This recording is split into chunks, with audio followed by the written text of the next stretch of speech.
Students, last class में हमने deal किया था किस चीज़ के बारे में। सेल साइकिल पे बात किए थे और सेल साइकिल का पिक्चर ड्रॉ करके हमने इसी को फुल अंडरस्टैंड किया था कि क्या होता है। इंट्रो तो हो चुका कि भाई क्या क्या चीज़ें हैं इसके में जो हमें पढ़नी है। आज कंप्लीट इसके बारे में पढ़ते हैं ना। तो सेल साइकिल का एक्सप्लेनेशन करना है। एक्सप्लेनेशन करने के लिए सबसे इंपॉर्टेंट पार्ट जो है वो होगा कि जितना भी फेज हम लोग लिख रहे हैं, जैसे कि यहाँ पे 4 फेजेस हैं। हमने आपको बताया यहाँ पर 4 फेजेस हैं। 4 फेजेस हैं। This one, this one, this one, G1, S, G2, M। तो हर एक फेज के बारे में हम अलग अलग पढ़ लें कि G1 फेज क्यों है, एस फेज क्यों है, जी टू फेज क्यों है और एम फेज क्यों। आखिर इन्हीं दोनों को ग्रॉस फेज क्यों बोला गया है, इसको सिंथेसिस फेज क्यों बोला गया है और इसको मल्टीप्लिकेटिव फेज क्यों बोला गया है। इन सब पर हम लोग थोड़ा सा डिस्कशन करने वाले हैं। ओके, देखा जाए तो अगर आप लोग देखिए इस पिक्चर में, तो यहाँ पर बताया जा रहा है कि जैसे ह्यूमन सेल होता तो 11 आवर्स लग जाते लगभग जीवन फेज में। इसलिए जीवन phase 11 hours, S phase 8 hours, G2 phase 4 hours. हमने कहा था मल्टीप्लिकेशन में मात्र 1 घंटा ही लगता है। 1 आवर में मल्टीप्लाई होकर के एक सेल 2 बना देगा। इसीलिए कहा जाता है कि प्रिपरेशन में देखिए यहां से लेकर और यहां तक प्रिपरेशन हुआ है, प्रिपरेटरी फेज है। 11 और 8 19 और 4 23, 24 घंटे में 23 घंटा लग गया सिर्फ प्रिपरेशन करने में। और डिवीजन करने में मात्र कितना लगा, 1 घंटा। 1 घंटे में ही डिवाइड हो गया। इसीलिए हम लोग ये कह सकते हैं कि जहां भी सेल को डिवाइड होना होता है, डिवीजन में टाइम नहीं लगता है। डिवीजन के लिए जो प्रिपरेशन करना होता है उस प्रिपरेशन में टाइम लगता है। डिवीजन में किसी तरह का टाइम नहीं लगता है, प्रिपरेशन में टाइम लगता है। इसीलिए हमने बताया 3 जगह पर चेक पॉइंट है। पहला चेक पॉइंट कहाँ पे है, G1 फेज में है, फर्स्ट चेक पॉइंट है। दूसरा चेक पॉइंट कहाँ पर है, G2 फेज में है, G2 फेज में है, सेकेंड चेक पॉइंट है। और तीसरा चेक पॉइंट कहाँ है, M फेज में है, ये M फेज चेक पॉइंट है। 3 जगह पर चेक पॉइंट्स हैं। चेक पॉइंट्स क्यों हैं, उनकी जरूरत पड़ती है, सुन लीजिए अच्छे से। चेक पॉइंट्स क्यों हैं, उनकी जरूरत पड़ती है कि सेल को चेक किया जा सके। बार बार चेक नहीं करेंगे तो गलती हो सकता है। हाँ? अच्छा, एक बात समझिए कि एक बार गाड़ी जो घर से निकल गई है, मान लीजिए रास्ते में एक जगह पे चालान कट गया है गाड़ी का, तो क्या दोबारा चालान नहीं कटेगा, कटेगा। जितनी बार गाड़ी को पकड़ा जाएगा उतनी बार चालान कटेगा। हाँ, पावर अलग अलग होता है चेक करने का। जैसे अगर कोई गाड़ी जांच कर रहा है, उसका डबल स्टार नहीं लगा हुआ है, तो वो चालान नहीं काट सकता है, वो चालान नहीं काट सकता है। अगर गाड़ी की जांच हो रही है, अगर वो DTO, MVI ना, ESI, इन लोगों में से कोई नहीं है, तो वो बड़ा कोई चालान मतलब कि 20,000, 25,000, 50,000 का चालान नहीं काट सकता है। वो मुश्किल से फाइन क्या करेगा, आपका ज़्यादा दिक्कत होगा, पोल्यूशन देख लेगा, लाइसेंस देख ला हो, गाड़ी का कागज जांच नहीं कर सकता है वो, अगर वो DTO डिपार्टमेंट से नहीं है तो। सबका डिपार्टमेंट बटा हुआ है कि किसको कौन सा काम करना है। वैसे ही यहाँ पे 3 गो फेज जो है ना, इन तीनों का डिपार्टमेंट बटा हुआ है कि बाबू G1 तुम्हारे पास जब सेल आएगा ना, तुम इन सब चीजों को चेक कर लेना। G2 तुम्हारे पास जब सेल आएगा ना, तुम इन सभी चीजों को चेक करना। और M तुम्हारे पास जब सेल आएगा ना, तुम इन चीजों को चेक कर लेना। अलग अलग डिपार्टमेंट बढ़ चुका है। इसीलिए जो जहां पर स्पेशलिटी रखा हुआ है, जैसे हम लोग के यहाँ नोट्स बनता है, तो नोट्स जो है 3 डिपार्टमेंट बना हुआ है इसमें। एक है जो टाइपिंग करते हैं, एक आदमी एडिटिंग करते हैं, नोट्स कंप्लीट हो गया। लास्ट में एक आदमी का काम होता है चेक करना, एरर चेक करना। जब एरर चेक हो जाएगा, सेव करके रखा गया, जब जरूरत पड़ेगी नोट्स का प्रिंट आउट करने के लिए दूसरा एक और डिपार्टमेंट है। वो अपना नोट्स को प्रिंट आउट कर देंगे। 3 तरह से गुजरता है। उसमें भी अगर ज़्यादा कुछ लग रहा है, थर्ड डिपार्टमेंट को एरर ज़्यादा लग रहा है, तो फिर हम बैठेंगे वहाँ पर डिस्कशन करने के लिए। टीचर्स को बैठाया जाएगा कहाँ पे क्या एरर लग रहा है। चेक पॉइंट बहुत ज़रूरी है। इसीलिए हमने आपको बोला था कि अगर चेक पॉइंट ना हो तो सोचिए हमें हर रोज कितने सारे कैंसर हो जाएंगे। हमारे बॉडी में हर रोज कई सारे कैंसरस सेल्स बनते हैं, लेकिन जैसे ही सेल चेक करता है चेक पॉइंट पर, अरे तुम तो कैंसरस सेल है ना, वो बोलता है हाँ, बस ले जाके जी नॉट फेज में रख देगा। किस फेज में? जी नॉट फेज में, रेस्टिंग स्टेट बोलते हैं इसको। ले जाके रेस्टिंग स्टेट में रख देगा, भाग यहां से, उसको आगे बढ़ने ही नहीं देगा। अगर इसके आगे बढ़ गया है तो किल कर दिया जाता है, तो मारना पड़ जाएगा। कहाँ चेक होगा? G2 चेक पॉइंट पे चेक होगा, अगर दिक्कत है तो मार दिया जाएगा। M चेक पॉइंट पे चेक होगा, फिर भी दिक्कत होगा तो मार दिया जाएगा। मतलब इसके आगे सेल का डेथ हो सकता है। कई सारे ऐसे केसेज होते हैं, एक एक करके सबके बारे में हमको लोगों को समझना है। अभी पहले एकदम आराम से समझने की कोशिश कीजिएगा, बनाने हम जा रहे हैं पूरा कंप्लीट सेल साइकिल समझाएंगे हम 2 से 3 फेज में, है ना। तो एकदम आराम से समझने की कोशिश कीजिएगा, बाद में ड्रॉ किया जाएगा, ड्रॉ करवाएंगे, हर एक चीज को ड्रॉ करवाएंगे, क्लियर है ना। बाद में ड्रॉ किया जाएगा। सबसे पहले हम एक सेल साइकिल यहां पे बनाते हैं, और इस सेल साइकिल में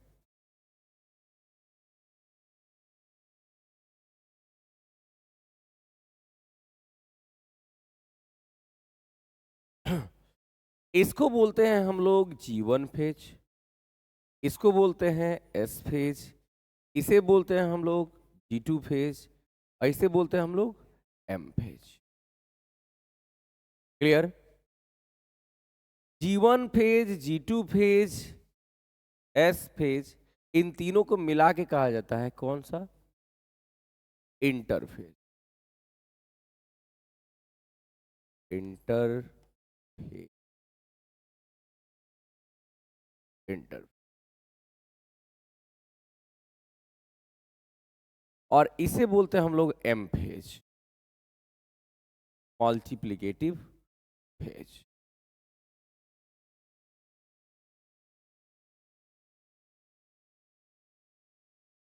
M फेज, ये जो है interphase, this is the longest phase, ये लॉन्गेस्ट फेज है, टेक्स अबाउट 95% टाइम, ये लगभग 95% टाइम ये अकेले कंज्यूम करता है। This is the preparatory phase, preparatory phase, ये प्रिपरेटरी फेज है, कल सब पढ़ाए थे।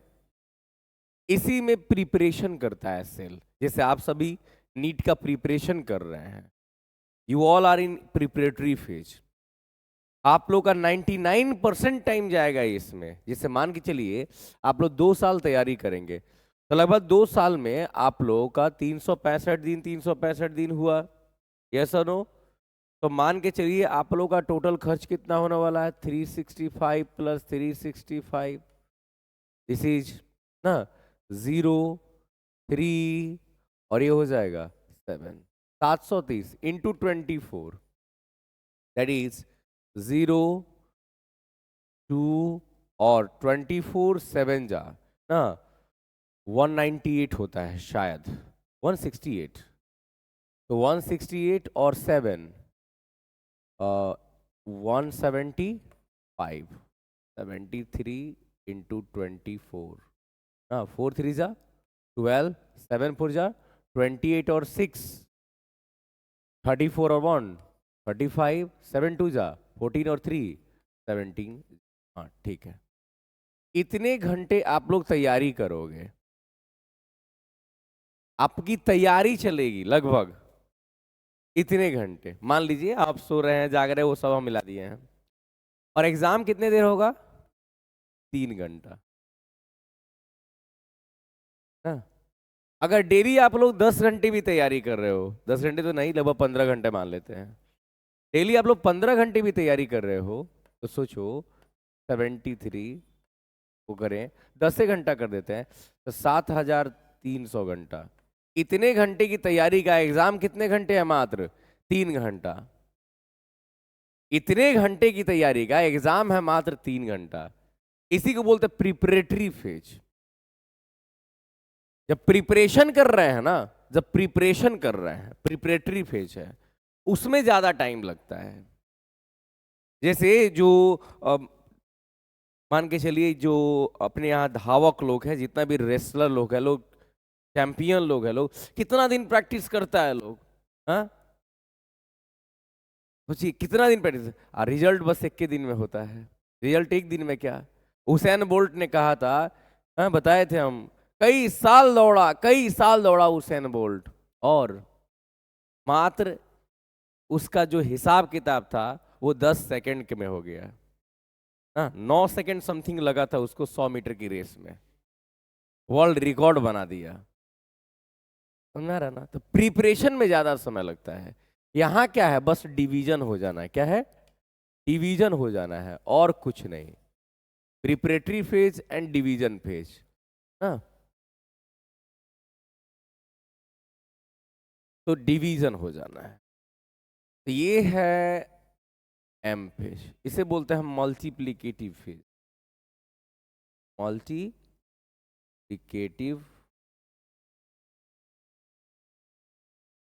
फेज। इसमें दो काम होता है, मतलब जो रियल में सेल डिवीजन का काम है, दैट इज कॉल्ड कैरियोकाइनेसिस। बताए थे हम आपको, कैरियोकाइनेसिस, जिसमें न्यूक्लियस डिवाइड होता है, और साइटोकाइनेसिस, जिसमें साइटोप्लाज्म डिवाइड होता है। ये दोनों काम इसमें होता है। तो हम लोग कैसे पढ़ते हैं, डायरेक्ट कैरियोकाइनेसिस करा के साइटोकाइनेसिस करा देते थे। पढ़े होगे 10th क्लास में अमीबा, क्या किए थे, धीरे धीरे धीरे धीरे न्यूक्लियस में कंस्ट्रिक्शन हुआ, न्यूक्लियस डिवाइड, साइटोप्लाज्म डिवाइड। लेकिन सोचिए कि न्यूक्लियस के डिवाइड होने के पहले साइटोप्लाज्म के अंदर इतने सारा काम हो रहा है, प्रिपरेशन हुआ था। 95% प्रिपरेशन टाइम ले लिया था, और 5% हम लोग पढ़े थे क्लास 10th में। 95% पढ़ना है क्लास 11th में। समझ में आ रहा है? 90%।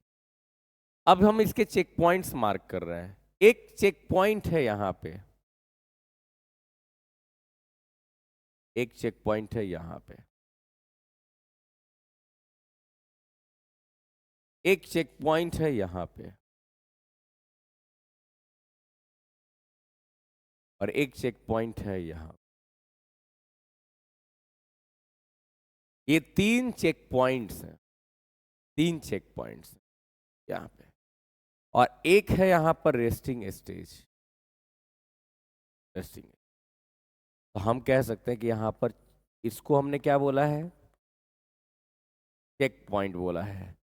चेक पॉइंट्स, यहीं पे जांच होता है, और इसको हमने क्या बोला है, रेस्टिंग स्टेट। रेस्टिंग, तो कोई भी सेल हो उसे इन सब से होके गुजरना है। अगर माइटोसिस या मियोसिस करना है तब, बिना इससे होकर के गए कोई भी सेल डिवाइड नहीं हो सकता। ये माइटोसिस में ये सब कोनो था ही नहीं ना, ये सब बाजार से एकदम दूर है। डायरेक्ट डिवीजन, इसीलिए तो बोले थे डायरेक्ट डिवीजन। कल समझ में आया था सब? तो ये माइटोसिस में कोई दिक्कत नहीं है। मेन चीज है कौन, माइटोसिस। मियोसिस भी नहीं है, मियोसिस भी नहीं है, मेन कौन है, माइटोसिस। मियोसिस में तो थोड़ा सा कॉम्प्लिकेशन है, वो अलग से हम पढ़ा देंगे। बाकी पूरा प्रोसेस तो यही है, कुछ बहुत बड़ा चीज नहीं है मियोसिस। मेन है माइटोसिस। समझ में आया है? समझ में आया है? चलिए, अब माइटोसिस में 2 बनता है, और मियोसिस में 4 होता है। एक बार माइटोसिस, एक बार मियोसिस। क्लियर है ना? उसमें 4 बनते हैं। क्लियर है? क्लियर है? तो आप लोग सेल साइकिल में इसे एक बार और बनाने की कोशिश करें, इस चीज को नीचे नोटिफाई कर लें जल्दी से।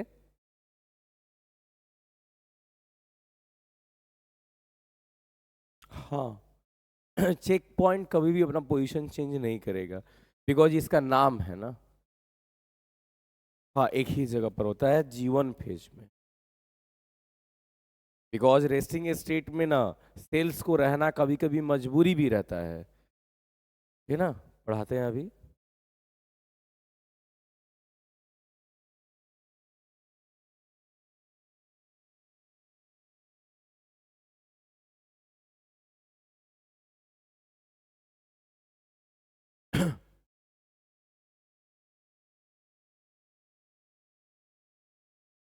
क्लियर है? चलिए, अब बढ़ते हैं आगे। अब समझने की कोशिश कीजिए, इंटरेस्टिंग बात है यहाँ पर। ये हो गया सेल। एक काम करते हैं, हम थोड़ा सा इसको हटा देते हैं, बिकॉज इसकी जरूरत हमको नहीं। पूरा पेज खाली चाहिए, वो रहेगा एडवर्टीजमेंट के लिए ना जी। Advertisement is necessary.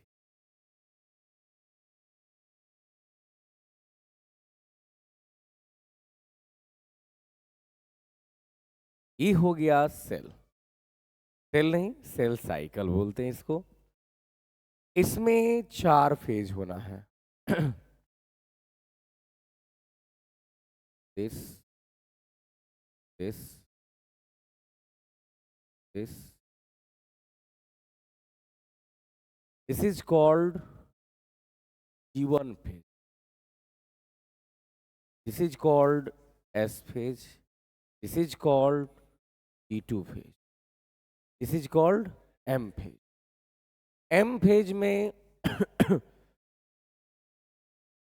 एक तो ये हो गया साइटोकाइनेसिस, बाकी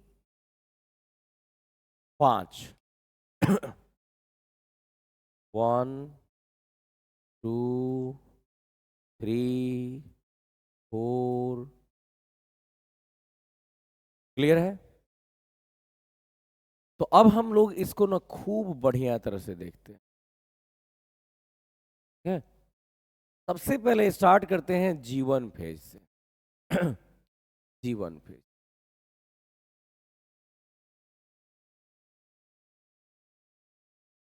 G1 फेज।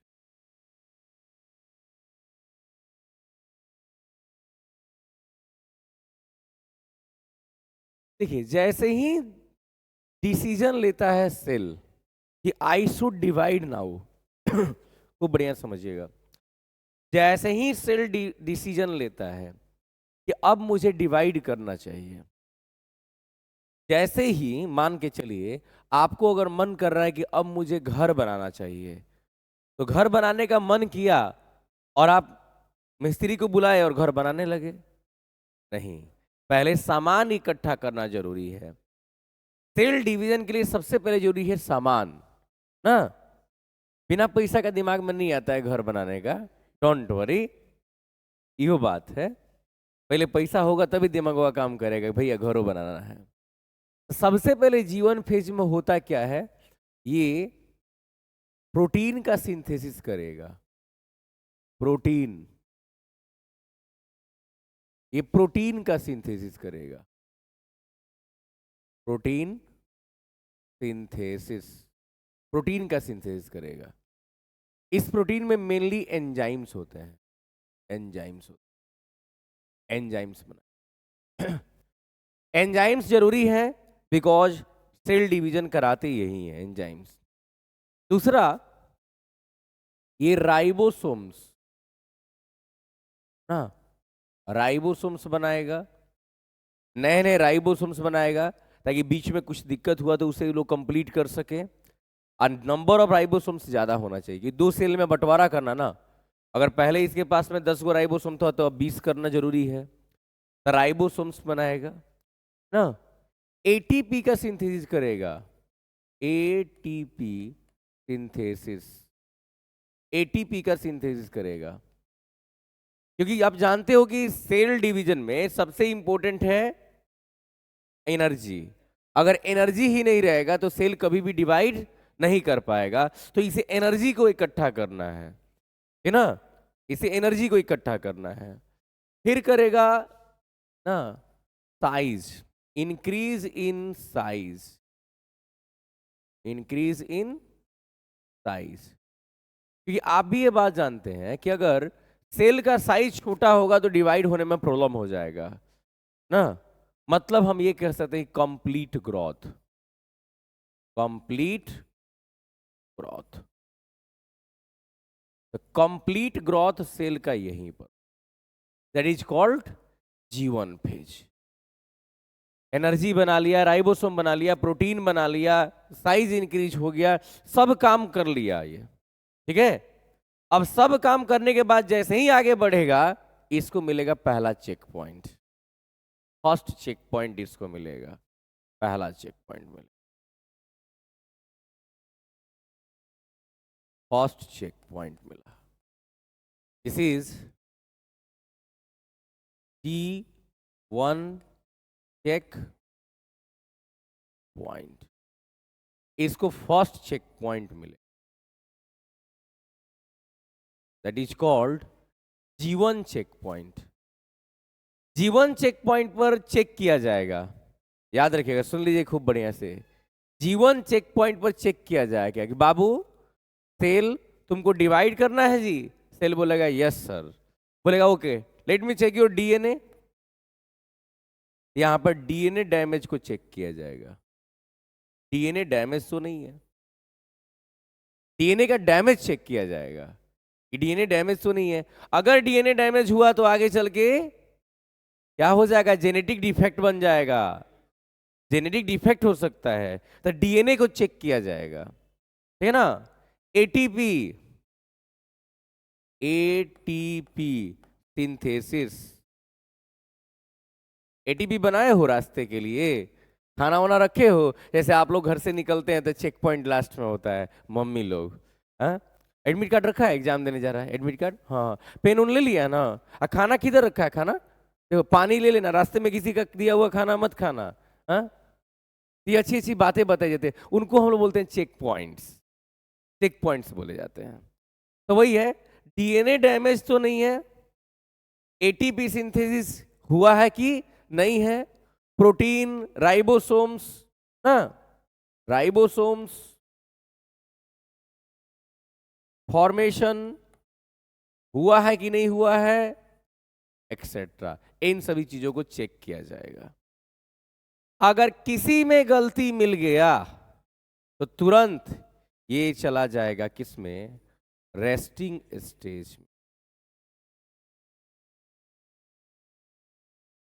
ये चला जाएगा रेस्टिंग स्टेज ना, जी नॉट रेस्ट, ये जी नॉट स्टेट में चला जाएगा, not state, this is called resting state. क्या बोलते हैं, रेस्टिंग स्टेट, रेस्टिंग, तो रेस्टिंग स्टेट बोलते हैं, या फिर इसको क्विसेंट ना। देखिए क्या होता है, क्विसेंट फेज बोलते हैं। क्विसेंट फेज का मतलब होता है कि उस फेज में कुछ भी काम नहीं होगा, क्विसेंट फेज भी बोलते हैं, क्विसेंट, क्विसेंट स्टेट भी बोलते हैं। रेस्टिंग स्टेट बोल दीजिए चाहे क्विसेंट स्टेट बोल दीजिए, इन दोनों ही स्टेट में कोई काम नहीं होता है। तो सुनिएगा ध्यान से, यहां पर हम अच्छी बात क्या बताना चाहते हैं, सेल ने डिसीजन लिया कि मुझे डिवाइड करना है, लेकिन सेल में कुछ खराबी मिल गया, तो सेल को क्या करता है, भेज दिया जाता है किस स्टेट में, जी नॉट स्टेट में, रेस्टिंग स्टेट में, ताकि तुम डिवाइड मत करो। हाँ सेल को, मतलब कि सेल उसी स्टेट में चला गया। अब सेल कहेगा हम डिवाइड होना चाहते हैं, लेकिन उसको डिवाइड होने बॉडी नहीं देगा, क्यों, क्योंकि उसका डीएनए डैमेज हो सकता है, उसके पास एटीपी ही नहीं है। अब उसको बोला जाएगा सुनो, देखिए क्या होता है, बढ़िया समझिएगा, जब कभी हम लोग हाईवे में जाते हैं ना, हाईवे में जाते हैं तो हाईवे में गाड़ी नहीं रोक सकते हैं। तो हर एक हाईवे में देखिएगा एक सर्विस लेन होता है। जब आप लोग जाएंगे ना, जैसे यहां से अगर मुजफ्फरपुर जाइएगा, बेतिया से मुजफ्फरपुर, तो रास्ते में आपको हर जगह रास्ते में ऐसे ऐसे दिखाई देगा। इसको हम लोग सर्विस लेन बोल सकते हैं। ये मान लीजिए क्या होगा, पार्किंग लेन भी बोला जाता है। पार्किंग करना है, जैसे आपके गाड़ी में कुछ डैमेज हो गया तो आप इसमें आके और इसी में अपनी गाड़ी को खड़ा कर दीजिए। रेस्ट करना है तो आप वहां पे खड़ा, कुछ प्रॉब्लम हो गया गाड़ी में तो वहां खड़ा कर दीजिए। अब आप उस पहले प्रॉब्लम को सही कीजिए, फिर आगे जाइए। यस और नो? तो वही यही रेस्टिंग स्टेट। अगर डीएनए डैमेज है तब तो कुछ बात नहीं, एटीपी सिंथेसिस करना है, कल चल दिया था आगे, बोलो ना ना ना तुम रुको, पहले तुम अपना एटीपी सिंथेसिस करो, तब तुमको आगे जाने देंगे, तुम्हारा जांच होगा, ठीक है ना? फिर आगे जाने देगा। और नहीं बना पाया तो यहीं पर रख देगा, सेल का डेथ हो जाएगा बाद में। कुछ सेल्स है ना, जान मतलब जिस भी दुनिया का कोई भी ऐसा सेल है जिसे डिवाइड नहीं करना है, वो कहा ना हम डिवाइड नहीं होना चाहते हैं, हमको रेस्टे में रहना है, तो उस जान बुझ के इस स्टेट में रहता है, that is called resting state. कुछ ऐसे सेल्स हैं।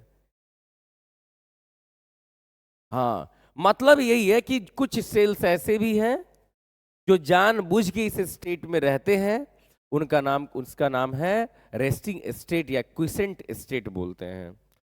कौन कौन है? जैसे मान के चलिए हार्ट सेल्स, हम इनको कार्डियक सेल्स बोलते हैं। हाँ?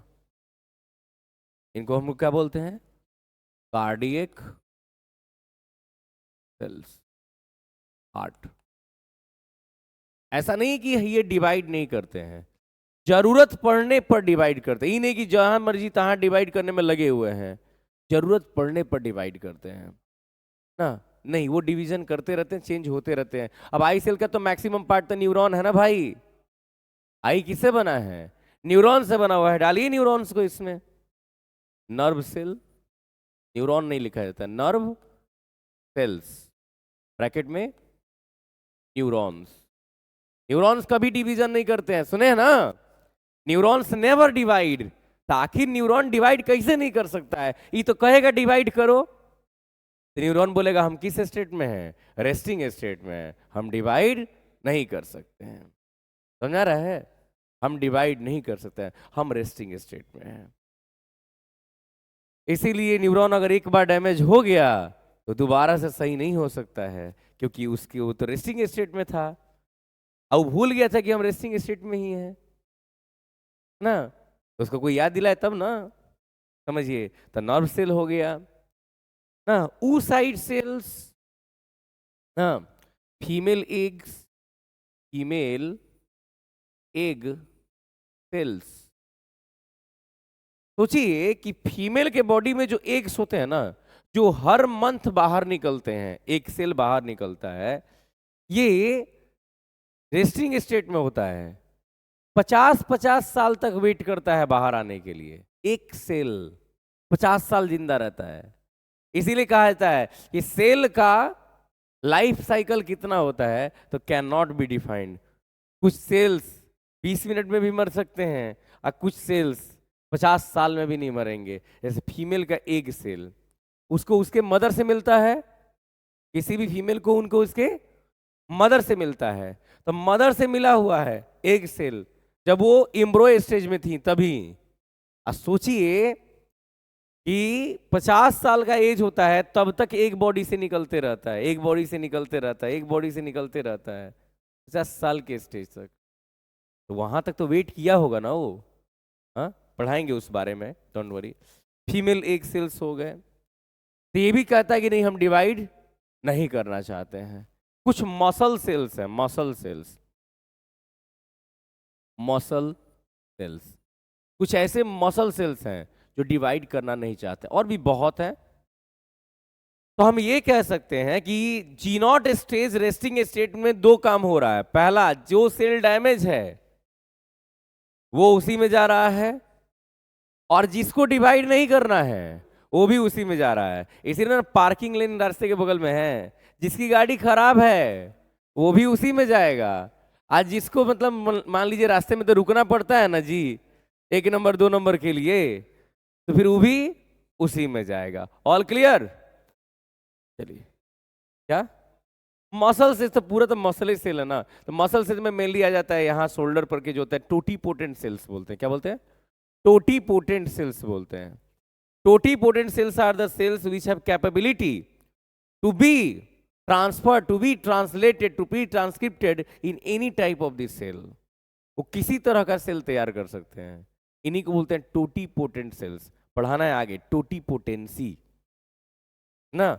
जैसे मान लीजिए कि सीड है, सीड, सीड एक तरह का टोटीपोटेंट सेल है, सीड। क्योंकि सीड का जो सेल है वो रूट भी तैयार कर सकता है, सूट भी तैयार कर सकता है, तो हम उसे टोटीपोटेंट बोल देंगे। अरे समय वो एक तरह का टोटीपोटेंट सेल है। एक सेल अलग अलग रूप अगर ले सकता है तो हम उसे टोटीपोटेंट सेल बोलेंगे। क्या हमारा स्किन टोटीपोटेंट है? नहीं है। अगर ऐसा होता तो स्किन थोड़ा सा कट गया, यहीं से उंगली बाहर निकल जाता।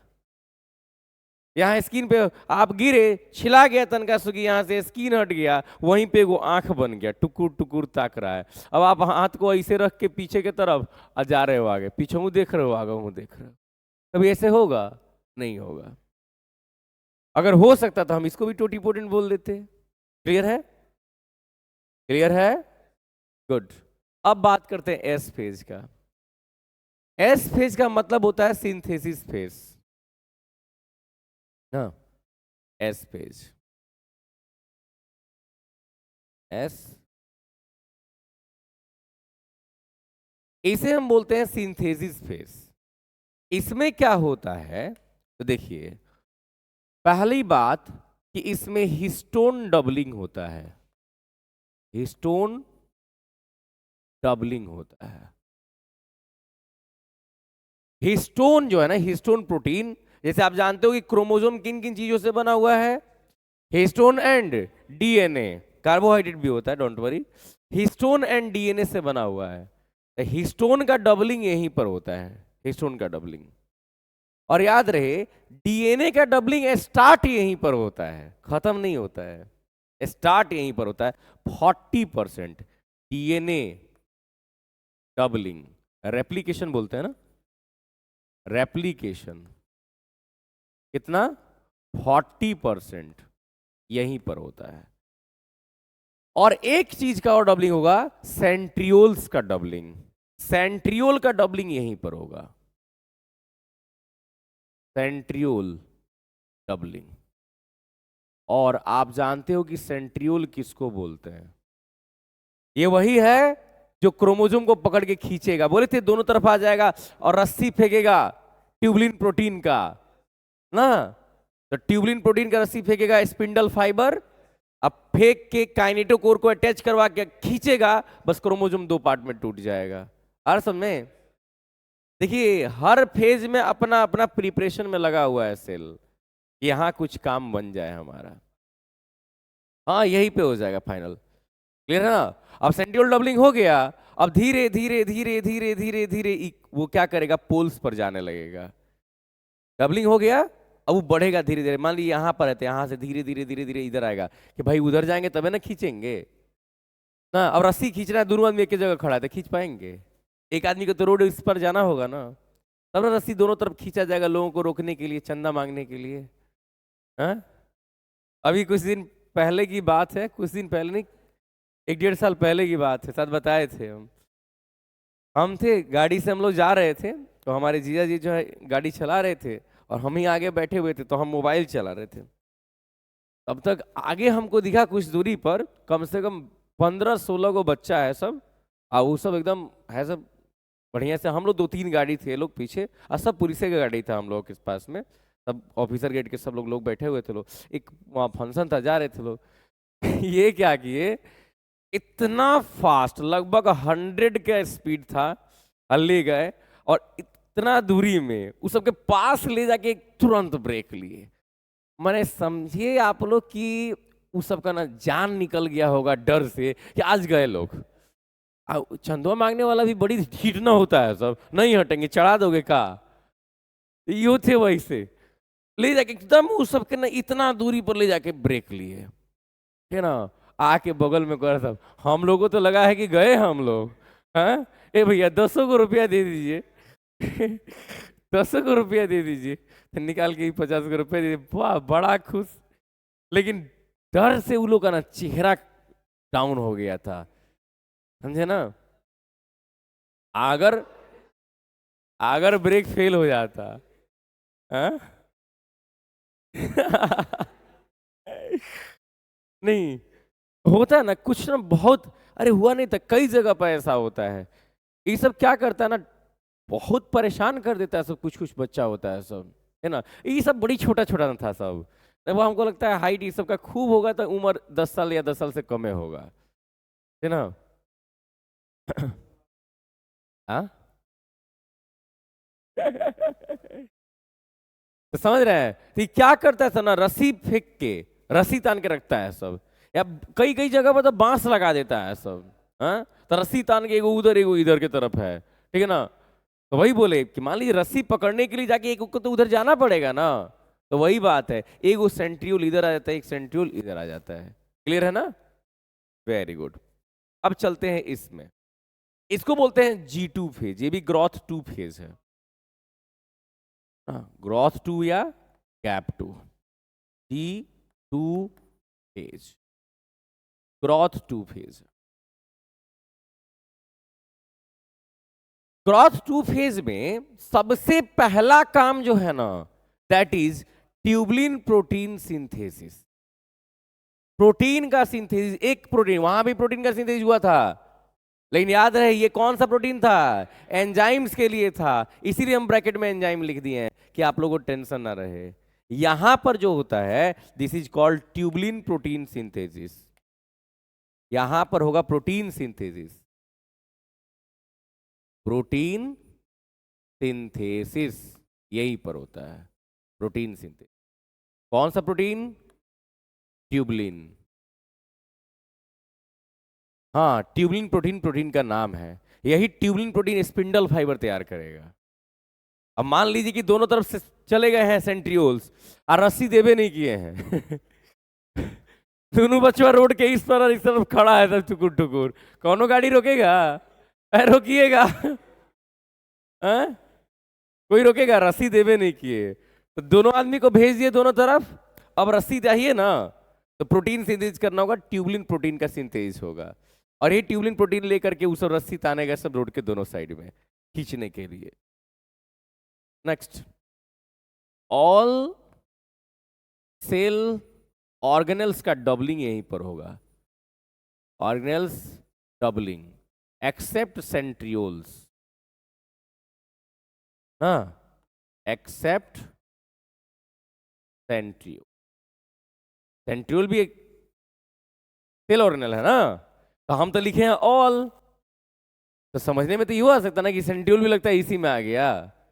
हाँ, तो इसीलिए all cell organelles doubling, mitochondria ना, लाइसोसोम्स ना, गोल्जी बॉडीज, इंडोप्लाज्मिक रेटिकुलम, जितना कट बकट बैठा हुआ है सब का सब यहीं पे डबलिंग कर दिया जाएगा।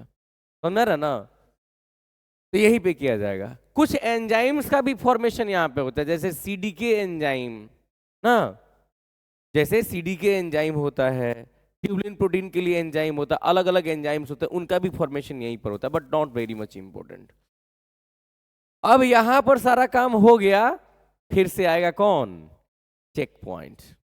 यहां पर एक चेक पॉइंट मिलेगा, ये हो गया चेक पॉइंट।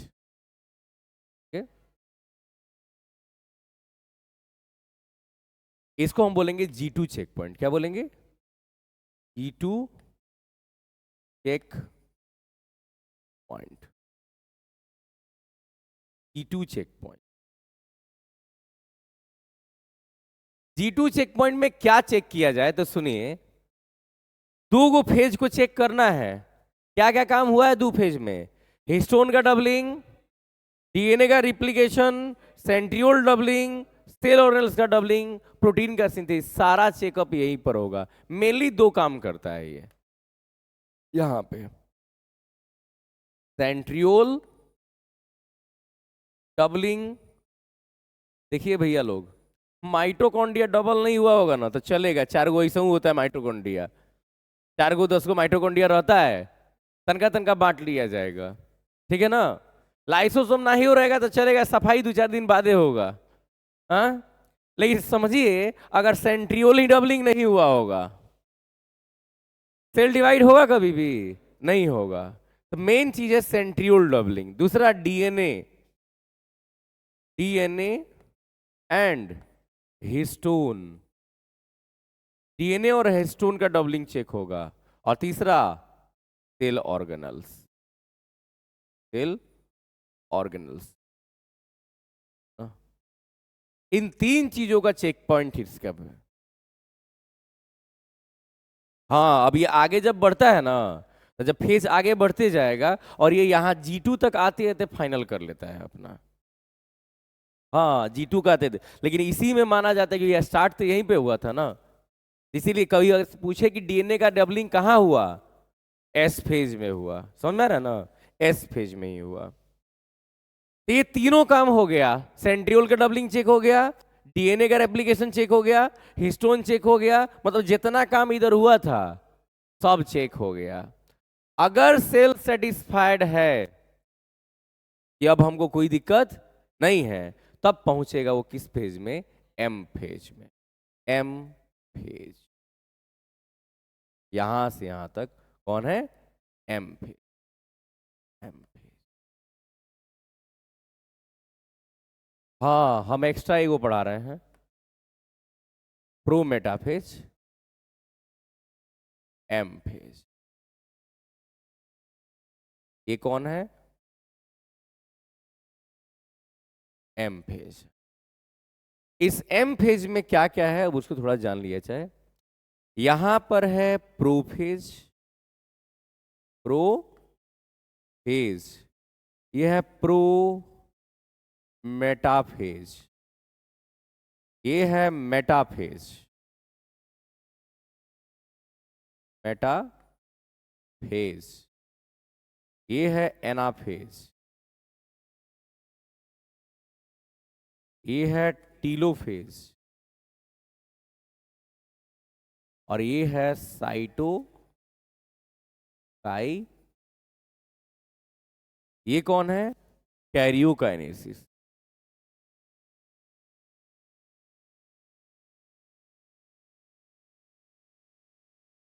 समझ आ रहा है, थोड़ा और सुंदर लिख देते हैं, अच्छा नहीं दिख रहा है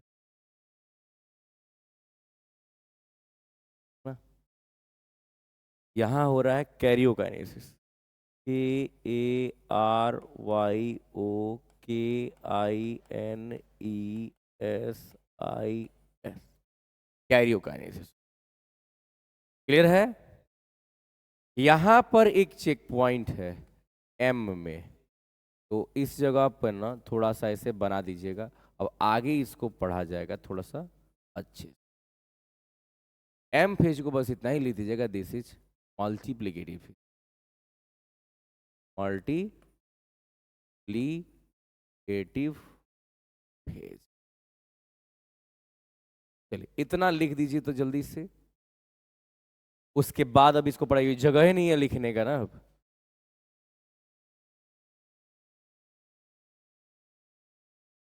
क्लियर है।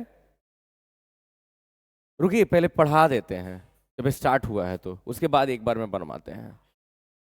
अब ये है मल्टीप्लीकेटिव फेज, क्या है, मल्टी। अब इनको हम नहीं पढ़ाने वाला है, डोंट वरी, इनको हम पढ़ाएंगे अब एक्स्ट्रा में।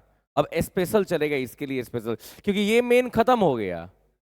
अब इनको स्पेशल पढ़ाना है, एक एक को पढ़ाना है, लगभग समझिए एक पूरा का पूरा 1 डे का क्लास ले लेगा, ठीक है ना। एक एक करके अब इनको पढ़ेंगे। पहले हम पढ़ेंगे यहां पर इसके बारे में, एम चेक पॉइंट के बारे में। किसके बारे में, एम चेक पॉइंट के बारे में। तो अब आता है M check point, M check point, खूब बढ़िया से सुनना है। एम चेक, जैसे ये सेल का साइकिल है, तो आपने देखा कि एक यहां पर चेक पॉइंट मिला, एक यहां पर चेक पॉइंट मिला, और एक यहां पर चेक। यही है एम चेक। क्लियर? यही है M check point. M check point कुछ चीजों को चेक करता है, पहले समझ लीजिए। हमने इस चीज को कल भी बोला हुआ था आपसे कि ये कोई अगर सेल है और ये है सेंट्रोसोम। सेंट्रोसोम 90 डिग्री पे होता है, पढ़े हो आप लोग सेल चैप्टर में। ये है सेंट्रोसोम और यहां पर है क्रोमोजोम।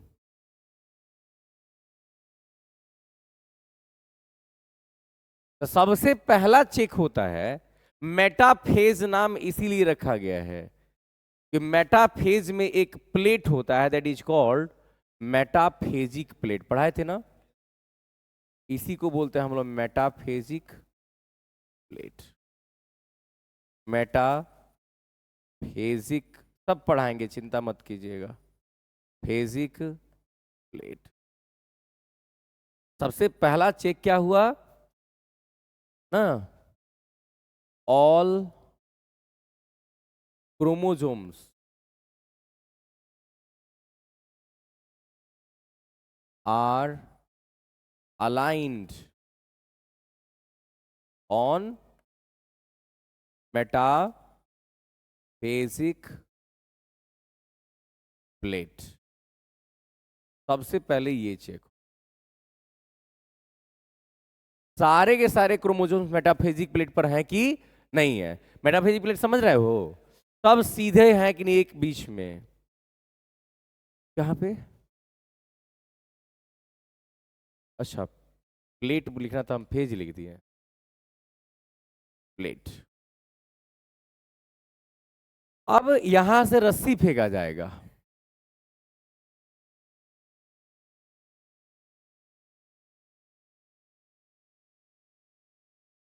फिर इसको क्या बोलेंगे? अब रस्सी फेंक दिया गया ना, स्पिंडल फाइबर अटैचमेंट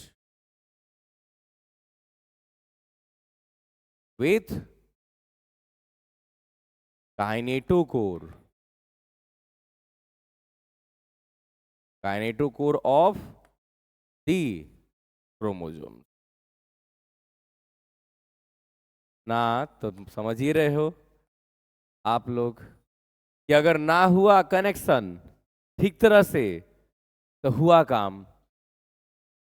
हाँ हाँ, इधर उधर होगा, आज जेनेटिक डिफेक्ट बन जाएगा। मालूम चलेगा 2 आंख चला गया भैया में, इसके में 1 आंख नहीं मिला। हाँ समझ रहे हो? उसमें 6 उंगली हो गया, इसके में 4 रह गया। समझ रहे हो? उसके में 2 मुंडी हो गया, इसके मुंडी में नहीं है। हाँ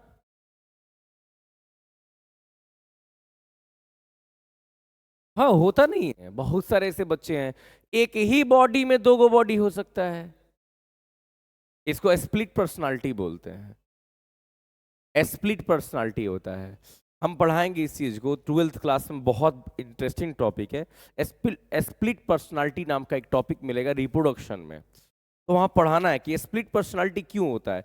एक मूवी आया था बहुत पहले, अपरिचित। देखे हैं? अपरिचित एक मूवी आया था, उसमें जो ये हीरो है ना, साउथ के एक हीरो हैं, वो 3 रोल एक बार में कर रहे हैं।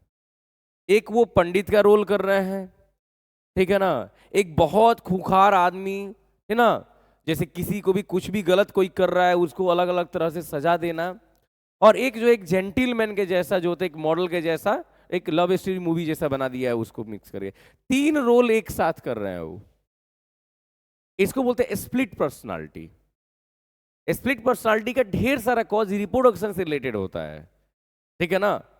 रिप्रोडक्शन से रिलेटेड होता है। जब वो जाइगोट बनता है ना, तो जाइगोट के टाइम में ही कुछ फॉल्ट्स होते हैं बॉडी में, उसके चलते हो जाता है। हाँ, बॉडी में बहुत सारे डिजीज हैं इस सब चीजों से कनेक्टेड होते हैं। अभी बात कर लिया जाएगा इस पर भी। तो ये आप लोगों को बढ़िया से समझ में आ गया। एम चेक पॉइंट हम सभी चीजों पर उतना ही कर रहे हैं फोकस जितना अभी आपको याद हो जाना चाहिए, नहीं तो इसमें तो ये भी इतना एडवांस लेकर के जाया जा सकता है। लेकिन हम इतना ही कहते हैं, आप लोग को विद्वान नहीं बनना है, उतना पढ़ना है कि एग्जाम निकल जाए, नीट निकल जाए ना। कोई बच्चा 98% मार्क्स लेकर के आ गया मैट्रिकुलेशन में, 99% मार्क्स लेकर के आ गया इंटरमीडिएट में, और नीट में फेल कर गया, तो वो फेलियर है। लेकिन जो बचवा 50% मार्क्स लाया है मैट्रिक में, 80% मार्क्स लाया है, 70% मार्क्स लाया है इंटर में, और नीट निकल गया, तो उससे पहले तो वही ना सेट हो गया। तो वही हम बोलते हैं, एवरेज लेके चलिए, अच्छा से चलिए। मेन फोकस कौन है? नीट। मेन फोकस यही है। मेन फोकस है जॉब। मेन फोकस क्या है? जॉब। क्या पढ़े, कैसे पढ़े, नो मेंशन। डोंट वरी, हम एनसीईआरटी लाइन बाय लाइन पढ़ाते हैं। हाँ, सिस्टर क्रोमेटिड का अलग मीनिंग होता है। ये बनेगा यहां पर, जो प्रोफेज जब पास करता है ना, तो प्रोफेज में क्या होता है कि एक जो क्रोमेटिड बनता है ना, ये है क्रोमेटिड, ये है क्रोमोसोम। ये क्रोमोसोम नहीं है, क्रोमोसोम ये है। लेकिन डिवाइड करना है तो इसको भी तो दो पार्ट में होना होगा, समझ में आ रहा है ना। तो ये क्या करेगा, ऐसे है, ये भी दो पार्ट में हो जाएगा। तो इनको बोलते हैं सिस्टर क्रोमेटिड्स। दुगो हो गया ना, तो दोनों एक दूसरे की बहन हो गई, सिस्टर। बात किया जाएगा, ट्रांसजेंडर का भी बात किया जाएगा, चिंता नहीं करना है। टॉपिक आने दीजिए। ये समझ गए? ये समझ गए? एक बार पढ़ लिया जाए अब इसको। तो सेल साइकिल्स में क्या होता है, समझ के चलिए थोड़ा सा। आ जाओ भाई। सेल साइकिल हमने खूब बढ़िया से आपको इस चीज को बता दिया कि सेल साइकिल में क्या क्या हो रहा है, समझ लिया है। अब आ जाइए फीमेल एग सेल्स, इन पर थोड़ा सा बात करना है हम लोगों को। फीमेल एग सेल्स का क्या माजरा है। हम बोले ना बीच में कि फीमेल एग सेल, जब कोई, मान लीजिए कोई स्पर्म है और कोई एग है, ये कोई स्पर्म है और ये कोई एग है ना। जब ये आपस में फर्टिलाइज करते हैं, सिनगेमी, क्लियर, फर्टिलाइजेशन करते हैं, तो ये बनाते हैं जाइगोट। This is zygote. अब ये जाइगोट मेल भी हो सकते हैं और फीमेल। अगर फीमेल हो गए, इफ फीमेल, अगर ये फीमेल वाला जाइगोट हो गया, तो अब ये जाइगोट बनाएगा एम्ब्रॉय। क्या बनाएगा? एम्ब्रॉय बनाएगा। और एम्ब्रॉय स्टेज में, एम्ब्रॉय स्टेज में मतलब मदर के वूम्ब के अंदर, मदर वूम्ब के अंदर एम्ब्रॉय स्टेज में इसे बहुत सारे, अबाउट 60 लाख, 60 लाख, 6 मिलियन के आसपास में, हाँ 60 लाख के आसपास में इसे एग सेल मिलते हैं अपनी मां की तरफ से। एग सेल मिलेंगे, और इतने सेल्स को, ये जरूरी नहीं कि इतना ही हो, ये आगे पीछे भी वैल्यूज होते हैं। एक अप्रोक्सीमेट वैल्यू लेकर के हम पढ़ाएंगे, एवरेज लेकर के हम पढ़ाएंगे आपको। लगभग 60 लाख एग सेल्स मिलते हैं। और याद रखिएगा, बॉडी का जितना भी डेवलपमेंट होता है फीमेल के बॉडी का, उसके एग से ही होता है। अगर एग नहीं तो डेवलपमेंट नहीं होगा। अब यही एग जो होता है ना, कंज्यूम करता है, ये एग खर्च होगा और बॉडी का डेवलपमेंट करेगा। ये एग खर्च होगा और बॉडी को डेवलप करेगा।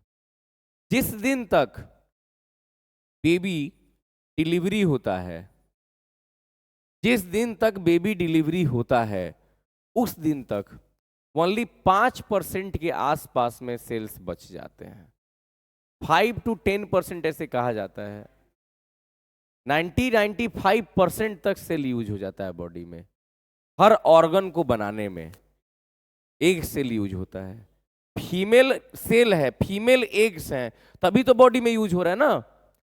अब फीमेल का बॉडी पार्ट बनाना है, नोज कैसा होना चाहिए, आंखें कैसी होनी चाहिए, कान कैसा होना चाहिए, ये सब एक डिसाइड करेगा। मेल में एक डिसाइड, स्पर्म डिसाइड नहीं करता है, लेकिन फीमेल में एक डिसाइड करता है। यही एक कंज्यूम होता है, यूज होता है। उन यही एक जाके कुछ कान के रूप में बनेगा, कुछ नाक के रूप में बनेगा, ये मॉडिफाई होते रहते हैं, मॉडिफिकेशन होते रहता है, बहुत सारा काम होता है इसको। अब बचा कितना, 3 लाख से 6 लाख, 3 to 6 लाख। मान के चलिए हमने कहा कि भाई 3 लाख बचा है, तो 3 लाख हमने यहां पर लिख दिया। क्लियर है, 3 लाख हमने यहां पर लिख दिया। अब इस समय से ये यूज होना स्टार्ट करेगा, कब तक, प्यूबर्टी तक। कब तक, प्यूबर्टी तक, लगभग 8 साल के एज तक ये फिर यूज होना स्टार्ट करेगा। 8 साल के एज तक, क्या, हाँ 8 साल से 10 साल पर आता है फीमेल के अंदर। हाँ, टेम्परेचर पर डिपेंड करता है, तो अपने इंडिया का लगभग 8 से 10 पर हो गया है, ठीक है ना। नहीं नहीं, फीमेल पढ़ा रहे हैं ना, मेल तो 10 से 12 हो गया। हाँ, मेल फीमेल दोनों पर टेम्परेचर का इफेक्ट पड़ता है। तो मान लीजिए 8 साल हुआ, 10 साल हुआ, जब तक फीमेल का प्यूबर्टी नहीं आ जाता, खूब ये एक सेल यूज होता है, खूब भयंकर रूप से यूज होगा, है ना। और यूज होते होते होते होते it will be remained, I think very very very very less, about 3 lakh का 10%, दैट इज 30,000, 30,000 के आसपास बचा। 30,000, ये समझते हैं ना, के मीन्स होता है किलो, क्या होता है, किलो, और किलो मीन्स होता है 1000, इसीलिए 1000 को के से डिनोट किया जाता है। क्लियर है ना, के का मतलब होता है किलो, जैसे किलोमीटर माने 1000 मीटर, किलोग्राम 1000 ग्राम, समझा रहा ना। तो अगर आप बोल रहे हैं कि 5 किलो स्टूडेंट्स आए थे, तो लोग हंसने लगेगा। 5,000 स्टूडेंट्स, एक बात जानते हैं, लोग बहुत मूर्ख है दुनिया में, समझ रहा ना। लोग ना बोल चाल में किलो समझ लिया वजन को, हाँ हाँ, हर जगह पर के ही लिखा जाएगा ना, कैसे 5,000 लिखेगा बताइए। हाँ, समझ रहा ना, दुनिया में हर एक जगह पर ऐसे ही यूज करना है। किलो में 1000 होता है, 1000 होता है। तो चलिए, प्यूबर्टी आ गया, प्यूबर्टी से हर मंथ में एक एक यूज होगा, लेकिन डोंट वरी, हर मंथ में एक एक यूज नहीं होता है, हर मंथ में 20 से 25 एक यूज होते हैं। हर मंथ में फीमेल प्रोड्यूस बस एक एक करती है, लेकिन यूज 20 से 25 एग्स का यूज होता है, 20-20 एग यूज हो जाता है, सोचिए 20-20 एग यूज हो जाता है। बॉडी के ग्रोथ में यूज हो रहा है, बॉडी भी तो ग्रो कर रहा है ना। जैसे जैसे उम्र बढ़ते जाएगा, जैसे जैसे एज बढ़ते जाएगा, वैसे वैसे यूज कम होते जाएगा, और जैसे ही पहुंचता है मेनोपॉज पे, इस पे menopause at the age of 50, 45 to 55, 45 से 55 साल की एज पहुंचता है, all eggs are used, and जो बचते हैं डैमेज्ड रहेगा, एक्टिव नहीं रहेगा, एनर्जेटिक नहीं रहेगा। इसीलिए फीमेल्स में मेनोपॉज आता है, मेल में नहीं आता है, क्योंकि फीमेल के पास एक खत्म हो गया, मिला ही था बॉडी में। सुने होंगे कई बार न्यूज़पेपर में आता है, 70 साल की औरत ने दिया बच्चे को जन्म। तो एक बार हम गांव में थे, हमारे गांव में न्यूज़पेपर आने लगा, तो लोग न्यूज़पेपर पढ़ने लगा। अब हमारे दादाजी के जो 3rd या 4th नंबर जो भाई हैं, वो सरपंच रहे हैं काफी साल ना। अब वो उन द्वार पर आता था हम लोग के यहाँ पेपर, तो लोग आता था, एक आदमी कह रहा है, हाई देखिए 70 साल की औरत बनी माँ, 70 साल की औरत ने दिया बच्चे को जन्म। मैंने एक बात बताओ, औरत बच्चे को जन्म नहीं देगी तो क्या करेगी। हम वो बड़ा देर तक सोचिए कि वो बात सही है, तो बच्चे को जन्म देने का मतलब ये न्यूज में काहे आ गया। हम लोग भी बहुत छोटे छोटे थे, बाद में पता चला कि 70 साल की फीमेल ने जन्म दिया है बच्चे को। ये इंपॉर्टेंट है। मेनोपॉज आने के बाद तो ये जानते हैं क्या हुआ, उस बॉडी में ये 3 लाख की जगह 10 लाख बच गया होगा। समझ में आ रहा है ना? 10 लाख बच गया होगा, ये 30,000 की जगह पर 3 लाख बच गया होगा, रह गया बॉडी में वैसे ही। हाँ,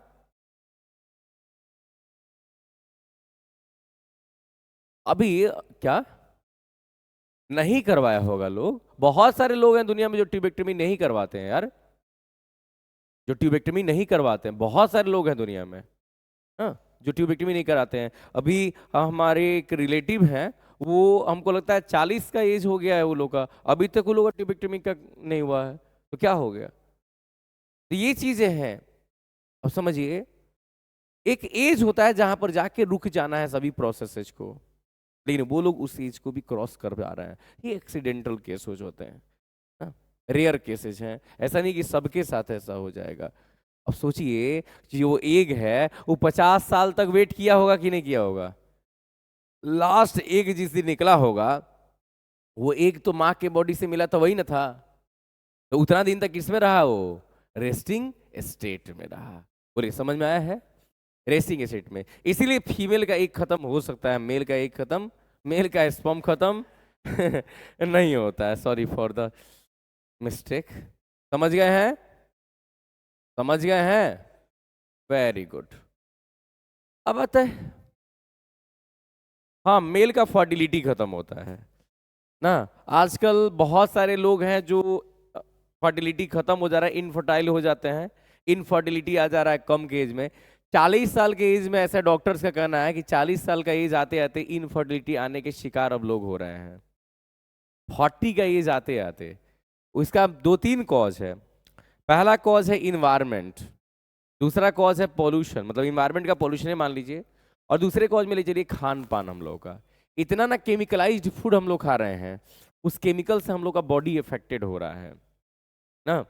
जैसे गांव में अगर आप जाइए और आम का, कच्चे आम का, वो क्या बोलते हैं ना, भुजरी उजरी बना के खाता है सब, भजिया बोलते हैं ना, कबाब, कच्चे आम का कबाब बना के खाता है सब, अचार उचार डाल के काटेगा सब, उसको खाएगा सब। लेकिन घर के लोग के सामने खा के दिखाइए, बड़ी डांटेगा लोग। खून नहीं जलता है बाबू। कच्चे आम, खट्टी चीजें खाने से मेल पर्सन अगर खट्टी चीजें खाएंगे ना, उनसे उनके जेनाइटल ऑर्गन पर इफेक्ट पड़ता है, स्पर्म काउंट पर फर्क पड़ता है। हाँ, वो बात अलग है, वो एक अलग नेचुरल, उसको हम पढ़ाएंगे आगे चल करके। प्रेगनेंसी में खट्टा खाने का क्यों मन करता है, वो अलग चीज है, वो साइड में रखिए। इधर मेल को नहीं जी, फीमेल की बात कर रहे हैं हम। मेल को खट्टा खाने से प्रॉब्लम है, उससे स्पर्म काउंट पर इफेक्ट पड़ेगा, स्पर्म काउंट गिर जाता है, विटामिन सी बढ़ने लगता है बॉडी में। और वो खाली विटामिन सी नहीं है, बहुत सारे केमिकल्स उसके अंदर रहते हैं, खट्टी चीजों के अंदर। गोलगप्पे खूब आराम से मस्ती से खाता है बच्चा लोग, एक लिमिट होना चाहिए। तो नेक्स्ट क्लास में हम लोग क्या चीज पढ़ेंगे? ह्यूमन सेल के बारे में पढ़ेंगे। ओके, जिनको लिखना है लिख लेंगे।